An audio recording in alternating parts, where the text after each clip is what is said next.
Hello students, मैं Shri Ram academy से कक्षा 10 की हिंदी पार्ट 2 में पार्ट 2 लेसन 2 का अब एक्सप्लेनेशन करने जा रहे हैं संस्कृति का स्वरूप पार्ट 2 में। ठीक है, पहले पार्ट 1 में हमने बताया था कि लेखक का परिचय डॉक्टर वसुदेव शरण अग्रवाल और इसका केंद्रीय भाव। ठीक है, अब हम इसमें देखेंगे लेसन्स, यानी कि पाठ में क्या दिया गया है। तो यहाँ से देखिए, संस्कृति की प्रवृत्ति महाफल देने वाली होती है। सांस्कृतिक कार्य के छोटे से बीज से बहुत फल देने वाला वृक्ष बन जाता है। ठीक है ना। सांस्कृतिक कार्य कल्प वृक्ष की तरह फलदायी होते हैं। अपने ही जीवन की उन्नति विकास और आनंद के लिए हमें अपनी संस्कृति की सुध लेनी चाहिए। आर्थिक कार्यक्रम जितने आवश्यक हैं उनसे कम महत्व संस्कृति संबंधी कार्यों का भी नहीं है। दोनों एक ही रथ के दो पहिए हैं। ठीक है ना। कहने का तात्पर्य यह हुआ कि संस्कृति की प्रवृत्ति जो है महाफल देने वाली है। संस्कृति मानी हमारा कल्चर, जैसे इंडियन कल्चर हमारी क्या है संस्कृति कैसी है? इंडियन है। ठीक है ना।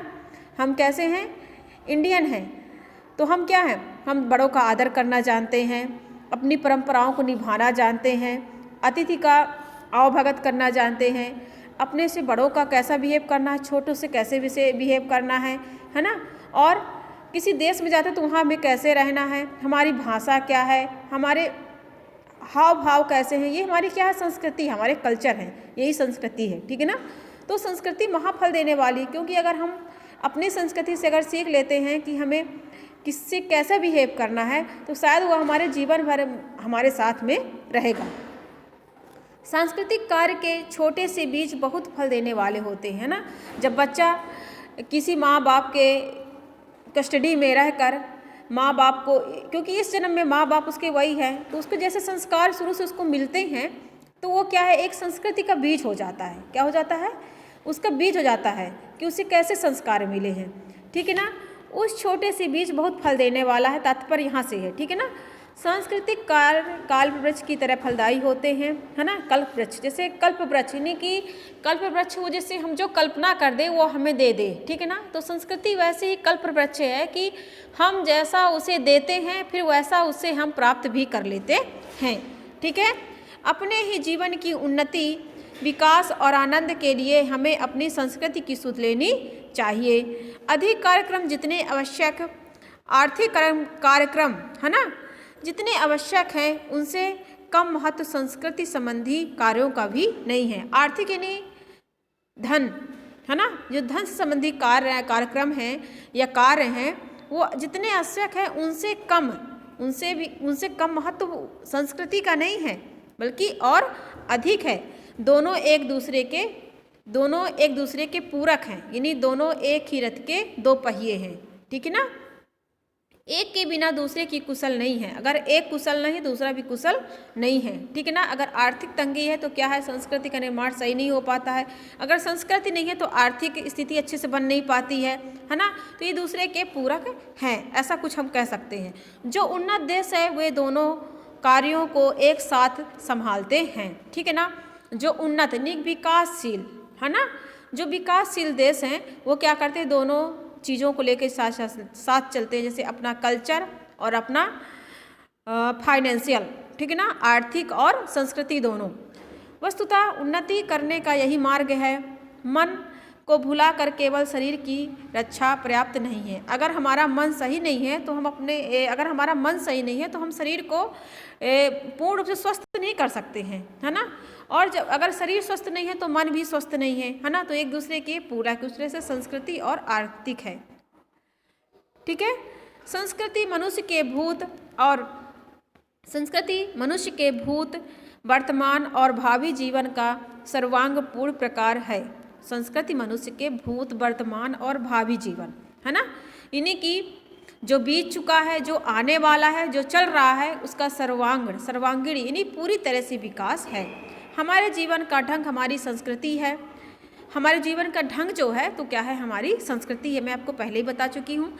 संस्कृति हवा में नहीं रहती, उसका मूर्तिमान रूप होता है। संस्कृति जो है वह हवा में नहीं रहेगी कि हवा है, उसका कोई रूप नहीं। हम उसको मूर्तिमान देते हैं, एक रूप देते हैं कि नहीं, ये हमारे त्यौहार हैं, ये हमारी परंपरा है, हमें ऐसा करना चाहिए। तो जब एक संस्कृति हमारे जो पूर्वज बना के गए हैं और दूसरी संस्कृति जो हम चला रहे हैं, ठीक है ना, तो मूर्ति रूप, हम उसको मूर्ति रूप देते हैं, यानी कि एक रूप देते हैं कि जैसे कोई डे मनाते हैं, है ना, इंडिपेंडेंस डे हो गया, है ना, तो इस तरह से एक हम उसको मूर्ति की है, ये दिवस है, तो उसको हम क्या एक रूप दिए हैं, मूर्ति एक रूप दिए दिवस का रूप में। तो उसी तरह से हम संस्कृति को एक मूर्तिमान रूप देते हैं। ऐसा समझ में, जीवन के नानाविध रूपों का समुदाय ही संस्कृति है। और जीवन में, यानी हमारे लाइफ में, हमारे जो हम जीवन जी रहे हैं, तो उसमें कई प्रकार के समुदाय हैं, ठीक है ना, कई समुदाय होते हैं, है ना, समाज समुदाय है और धर्म समुदाय है और बहुत सारे समुदाय हैं। तो उन समुदायों में जो जो चलता है, ठीक है ना, भिन्न भिन्न प्रकार से, है ना, कई टाइप्स में चलता है, तो वही संस्कृति है। सारी चीज़ों को मिलाकर, है ना, एक सार्थक रूप या मूर्तिमान रूप देना क्या है, संस्कृति, जो नाना विधि कई प्रकार से होता है। जब विधाता ने सृष्टि बनाई, यानी ब्रह्मा जी, है ना, विधाता हमारे ब्रह्म को कहते हैं, ब्रह्म स्वरूप उन्हीं ने बनाया। तो जब विधाता ने सृष्टि बनाई तो पृथ्वी और आकाश के बीच का विशाल अंतराल नाना रूपों से भरने लगा। यानी जब पृथ्वी और आकाश बनाया तो आकाश कितनी दूरी पे है पृथ्वी से, है ना, ये हम सब जानते हैं। ऐसा लगता है नहीं बहुत पास में है आकाश, लेकिन नहीं है, बहुत करोड़ों किलोमीटर्स की दूरी रहती है।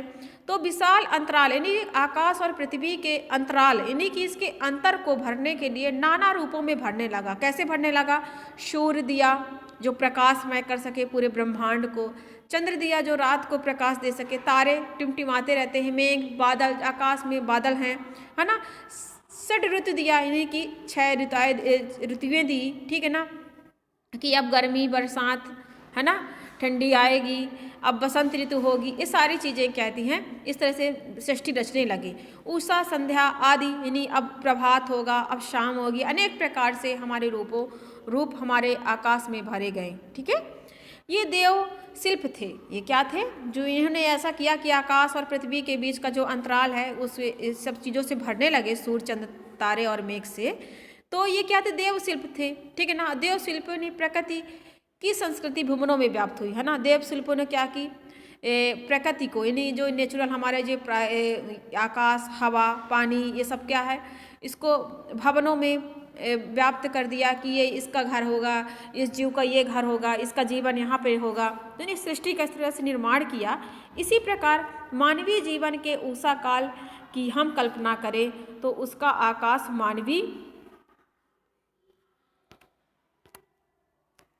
मानवीय शिल्प के रूपों से भरा गया। मानवीय शिल्प के रूपों से भरा गया, यानी कि जो मानव ने चाहा उसको ऐसा रूप दिया। ऐसा समझ में। इस प्रयत्न में सहस्त्रों वर्ष लगे, यानी इसको करने में बहुत वर्ष लग गए, सहस्त्र वर्ष लग गए, 100 वर्षों से अधिक वर्ष लग गए, ठीक है ना। यह संस्कृति का विकास और परिवर्तन है। जितना भी जीवन का ठाठ है उसकी सृष्टि मनुष्य के मन, प्राण और शरीर में दीर्घकालीन प्रयत्नों के फलस्वरूप हुई है ना। जो मन में आज हम किस चीज़ के दृढ़ कर लेते हैं या किस चीज़ का संकल्प कर लेते हैं, तो ये शायद बहुत समय के बाद, प्रयासों के बाद, करने के बाद ये हमें प्राप्त हुआ। दीर्घकालीन, यानी बहुत समय के बाद, प्रयत्नों के बार बार करने के बाद हमें फलस्वरूप प्राप्त हुआ है। मनुष्य जीवन रुकता नहीं, मनुष्य का जो जीवन है कभी नहीं रुकता। हाँ, ये मेन पॉइंट है आपका कि जो मनुष्य का जीवन है वो कभी नहीं रुकता। इन्हीं कहने का तात्पर्य हमारी ये हुआ, ये आपको कई चीज़ों में मिलने को मिलेगा कि जो जीवन है, जीवन का विकास कभी नहीं रुकता, है ना। ये विकासशील है, हमेशा क्या है, विकासशील है। यानी कि जो अवस्थाएं हैं वो तो एक समय के बाद रुक जाती है। जैसे बचपन से बाद फिर क्या आया, बाल्यावस्था, बाल्यावस्था के बाद किशोरावस्था आया, किशोरावस्था के बाद फिर युवावस्था आया, युवावस्था के बाद फिर ग्रस्त जीवन हुआ, फिर वृद्धावस्था आया। इस तरह से तो ये अवस्थाएँ रुक जाती हैं, लेकिन जो विकास होता है, जीवन का विकास, वो कभी नहीं रुकता। वो हर उम्र में बराबर, निरंतर, कंटिन्यू चलता रहता है। तो मनुष्य का जीवन रुकता नहीं है, इसका मतलब मैंने बताया है ना। ये चीज़ हमेशा दिमाग में रहेगा। पीढ़ी दर पीढ़ी पीढ़ी दर पीढ़ी आगे बढ़ता है। संस्कृति के रूपों का उत्तराधिकार भी हमारे साथ चलता है ना। संस्कृति का जो उत्तराधिकार है कि अब हमारे बाद इस संस्कृति को कौन चलाएगा, हमारे बाद हमारी जो वंश आएंगे, हमारे बच्चे होंगे, वो हमारी संस्कृति, हमारे परिवार को चलाएंगे। तो परिवार के साथ संस्कृति भी चलती है ना, कि हमारे परिवार में ऐसा चलता था। धर्म, दर्शन, साहित्य, कला उसी के अंग है। जैसे धर्म है ना, किस धर्म से हैं हम, दर्शन, साहित्य यानी फिलोसफर, कला यानी कौन सी कला किस काल में कौन सी चली, ये सब संस्कृति के ही अंग हैं। संसार में देश भेद अनेक प्रकार के मनुष्य हैं, उनकी संस्कृतियां भी अनेक है। यहाँ नानत्व अनिवार्य है ना। यहाँ प्रकार जो कहते हैं कई प्रकार की जो विभिन्नता जो है वो अनिवार्य है। वहाँ मानवीय जीवन की झंझट नहीं, उसकी सजावट नहीं, सजावट है। क्या है? जीवन की झंझट नहीं, उसकी सजावट है। यानी कि अगर हम ऐसा मान लेंगे कि नहीं जीवन मुश्किल है ना, तो क्या हो जाएगा, ये मुश्किल यानी कि सही नहीं होगा। हम क्या करें, उस मुश्किल को सरलता में रूपांतरित करें। किंतु देश और काल की सीमा से बंधे हुए हमारा घनिष्ठ परिचय का संबंध किसी एक संस्कृति से ही संभव है। किंतु देश और काल की सीमा से बंधे हुए है ना, हम किसी देश, समय सीमा, काल यानी समय सीमा से बंधे हुए हैं, और हमारा घनिष्ठ परिचय या संबंध किसी एक संस्कृति से ही संभव है ना। हमारी संस्कृति से ही संभव। जब हम अपने परिवार में अपने आप को चरितार्थ करते हैं, चरितार्थ यानी कैरेक्टराइज करते हैं, ठीक है ना, तो और फिर कुछ समय के बाद हम पढ़ लिख कर कुछ बन जाते हैं है ना, और वो जो हम बनते हैं तो हमारी एक संस्कृति होती है, एक परंपरा होती है, जो हम उस पर चलकर अपने आप को कोई साकार रूप दे सकते हैं, ठीक है ना। तो यही कहा गया है कि जब हम किसी देश, काल या सीमा से बंधे हुए हमारा घनिष्ठ परिचय या संबंध किसी संस्कृति से ही संभव है। यानी कि अगर हम अपने आप को कुछ साकार रूप या मूर्तिमान अपने आप को देना चाहते हैं, कि कोई अपने आप नाम देना चाहते हैं, तो वो संस्कृति से ही संभव। बिना संस्कृति, बिना कल्चर, बिना परंपराओं और बिना अनुशासन के संभव नहीं है। वही हमारी आत्मा और मन में रमी हुई होती है। हमारे आत्मा और मन में क्या है, हमारी संस्कृति ही रमी होती है, और उनका संस्कार करती है। संस्कार यानी पालन, क्या करती है, पालन। यूँ तो संस्कार यानी जैसे हमारे माँ बाप हमारा पालन करते हैं, संस्कार करते हैं, है ना, ऐसा। यूँ तो संसार में अनेक स्त्रियाँ और पुरुष हैं। यूँ तो संसार में इस ब्रह्मांड में अनेक स्त्रियाँ और पुरुष हैं, पर एक जन्म में जो हमारे माता पिता बनते हैं, है ना, एग्जाम्पल के रूप में, उदाहरण के रूप में हमें समझाया गया है। क्यों तो संसार में बहुत स्त्रियाँ और पुरुष हैं, है ना, मेल और फीमेल हैं। तो जो इस जन्म में, है ना, जब हमें जो जन्म मिला है, तो जो हमारे माता पिता बनते हैं, उन्हीं के गुण हम में आते हैं कि नहीं आते, जेनेटिक होता है, और उन्हीं को हम अपनाते हैं। ऐसे ही संस्कृति का संबंध है, वह सच्चे अर्थों में हमारी धात्री होती है। ऐसी संस्कृति होती है ना, कि हमें क्या करती है, पालती पोसती है, और हमारी क्या कहती है, जननी कहलाती है, धात्री, है ना। इस दृष्टि से वह संस्कृति हमारे मन और प्राणों के प्राण और शरीर से शरीर होती है। क्या होती है, हमारे मन का मन, प्राणों का प्राण, शरीरों का शरीर होती है। यानी कि अगर संस्कृति नहीं है तो हमारा शरीर शरीर नहीं है, मन मन नहीं है, ठीक है ना। इस तरह से इसका यह अर्थ नहीं है कि हम विचारों को किसी प्रकार संकुचित कर लेते हैं। इसका अर्थ नहीं है कि अगर हम अपने देश और अपने परिवार की संस्कृति और अपने धर्म की संस्कृति लेके चलते हैं तो हम संकुचित कर रहे हैं। संकुचित नहीं करते हैं, यानी उसको समेट नहीं रहे। संकुचित मतलब उसको समेट लेना, समेट नहीं रहे हैं। ये परिवार तक सीमित नहीं कर रहे हैं, देश तक सीमित नहीं कर रहे हैं। इसका मतलब ये है, सच तो यह है कि जितना अधिक हम एक संस्कृति का मर्म बनाते हैं, अपनाते हैं, उतने ही ऊंचे उठकर हम व्यक्तित्व संसार के दूसरे मनुष्यों और धर्मों के विचारधाराओं और संस्कृति से मिलने और उन्हें जानने में समर्थ और अभिलाषी बनते हैं। अगर हम क्या करते हैं, जब कहते हैं ना, अगर हम एक सब्जेक्ट में परफेक्ट हो गए हैं तो फिर हम दूसरे सब्जेक्ट की ओर क्या करते हैं, ज़्यादा अच्छे से समझने की कोशिश कर लेते हैं। पहले हम किसी एक चीज़ को लेके चलते हैं। तो वही संस्कृति, अगर हम अपने देश की संस्कृति, अपनी संस्कृति को अच्छी तरह से भली प्रकार से समझ चुके हैं और उसमें परिपक्व हैं, तो हम किसी दूसरे धर्म की, दूसरे देश की संस्कृति को समझने के लिए क्या हो जाते हैं, परिपक्व हो जाते हैं, ठीक है ना। और हमें समर्थ हो जाता है, कैपेसिटी, समर्थ मीन्स कैपेसिटी, और अभिलाषी बनता है, यानी हमारे में कैपेसिटी आ जाती है और हमें अभिलाषी में इच्छा, अभिलाषी मीन्स इच्छा जागृत होती है कि हम अन्य संस्कृतियों को भी जानें, अपनी संस्कृतियों के साथ, कि हमारी संस्कृति श्रेष्ठ है कि अन्य संस्कृति श्रेष्ठ है, ठीक है ना।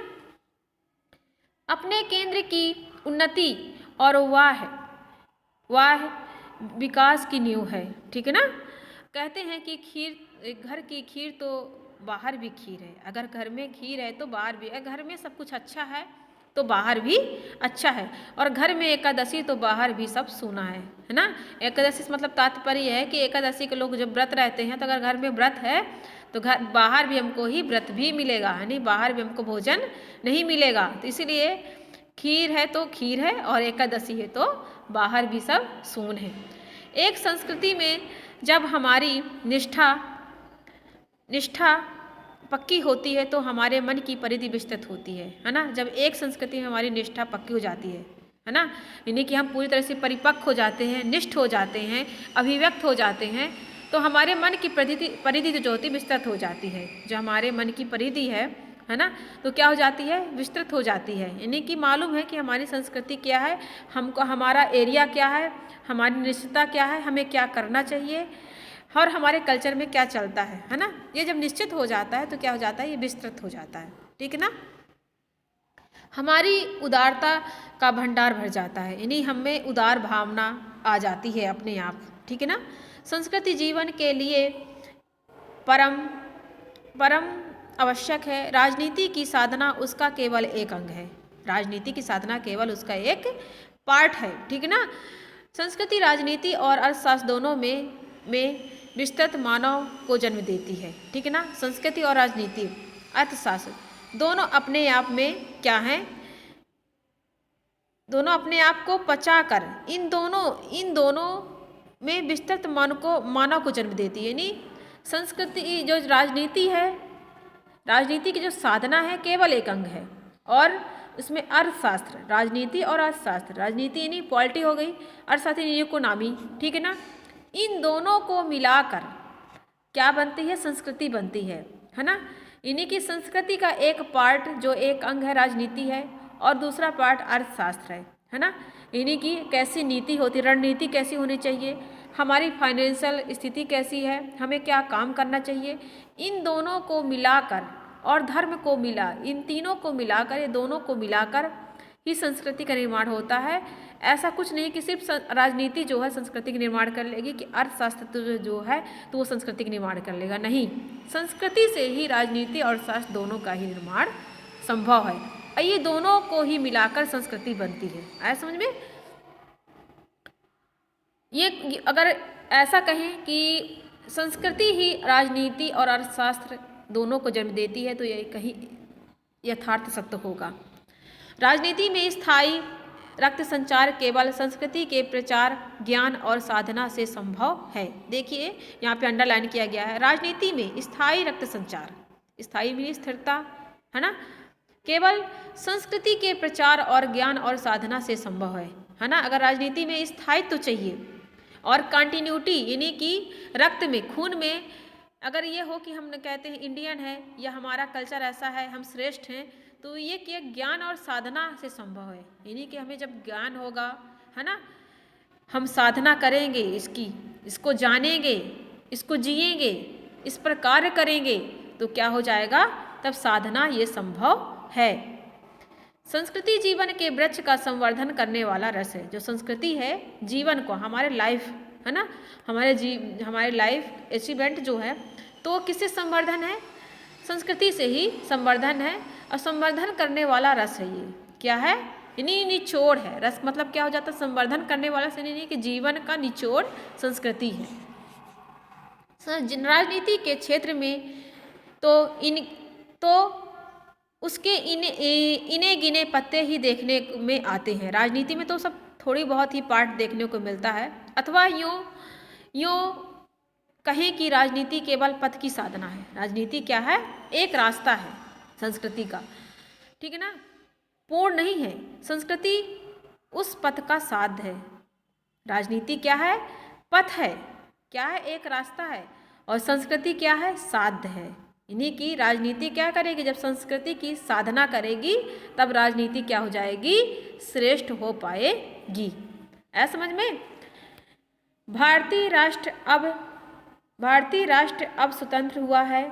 इसका अर्थ है कि हमें अपनी इच्छा के अनुसार अपना जीवन ढालने का अवसर प्राप्त हुआ है। ठीक है ना?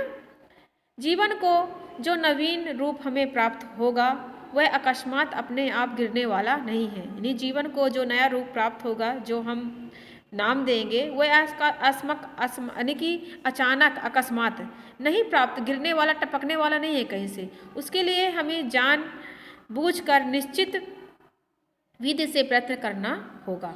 ठीक है ना? जानबूझकर हमें क्या करना चाहिए? निश्चित प्रयत्न करेंगे तब हम क्या करेंगे? कुछ सार्थक रूप दे पाएंगे। आया समझ में? फिर नेक्स्ट देखें, यहाँ पर देखिए, जानबूझकर उसे निश्चित विधि से हम प्रयत्न करना होगा। राष्ट्र संवर्धन का सबसे प्रबल कार्य संस्कृति की साधना है। राष्ट्र संवर्धन है कि राष्ट्र का हमारे विकास हो, विकासशील हो, है ना, निरंतर। तो इसके लिए हमें क्या, संस्कृति की साधना करनी होगी। उसके लिए बुद्धिपूर्वक प्रयत्न करना आवश्यक है ना? बुद्धिपूर्वक यानी कि दिमाग से काम लेना आवश्यक है। देश के प्रत्येक भाग में इस प्रकार के प्रयत्न आवश्यक हैं। देश के प्रत्येक भाग में, प्रत्येक प्रांत में, है ना, कस्बों में, जिलों में, शहरों में, हर तरह से क्या, अगर जब सब कोई प्रयास करेगा कि हमारी संस्कृति श्रेष्ठ हो तब ये हो पाएगा। इस देश की संस्कृति की धारा अति प्राचीन काल से बहती आई है। हम उसका सम्मान करते हैं, किंतु उसे प्राणवंत तत्व को अपना कर ही हम आगे बढ़ सकते हैं। ठीक है ना? उसे प्राण तत्व बना के, नहीं क्या करें, उसे प्राण से भी श्रेष्ठ माने। ये माने कि अगर हमारा शरीर है तो हमारी संस्कृति है। जब हम ऐसा मान के चलेंगे तो क्या होगा? हमारी संस्कृति का विकास संभव होगा। ठीक है? उसका जो जड़ भाग है, उस गुरुतर बोझ को यदि हम ढोना चाहें तो हमारी गति में अड़चन उत्पन्न हो सकती है। निरंतर गति मानव जीवन का वरदान है ना? मैंने कहा था ना, विकास कभी नहीं रुकता है।